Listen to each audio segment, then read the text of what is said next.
Grieving is hard. I have tried doing so many things trying to make it easier. I've done retail therapy. I spent $300 on a Nintendo Switch and distracted myself by buying Stardew Valley. I went thrifting yesterday. Again, more retail therapy. I've thrown myself into my schoolwork that I neglected for a week because that's just how grieving works. I got a tattoo for my grandfather, but it's not a simple path. It's not a straightforward path. Everyone does it differently. I have lost people in the past and I still feel like I'm grieving. So there are 5 stages of grief. There's denial, anger, bargaining, depression, and acceptance. The stages don't always happen in that order. When he passed away, I was in denial, and then after the funeral, I was angry, and then the depression hit, and that's kind of where I've been stuck. It's where I've been stuck in a lot of grieving processes for a while, which for somebody with depression is kind of normal at this point. I've had depression since I was 12, so it's been 7 years. When something like this happens,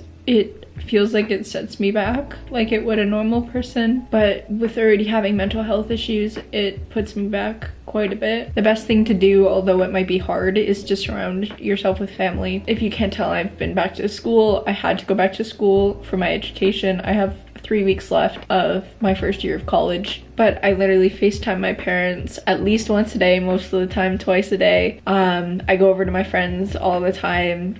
Surrounding yourself with people is what needs to happen for you to feel better, even if you're not grieving, even if you're just dealing with depression. Humans can't be alone. We are meant to be with other people. We need to surround ourselves with other people. I've also been taking medication for my mental health for 3 years now. It's very normal to take medication. For a while I didn't want to because I thought it would change me, but it makes you more of who you're supposed to be without the mental illness. Some of you might be wondering, why is she filming this? I have always been one to document my mental health and how I'm feeling because I don't want other people to feel alone in how they are feeling. It's also, you know, nice to have somebody to talk to, even if it just seems like I'm filming with camera. Continuing on with my life has been very hard, but I know it's what he would have wanted, is for me to keep going, for me to enjoy life and live it to the fullest, live in the moment, continue doing what I'm passionate about, continue my education, continue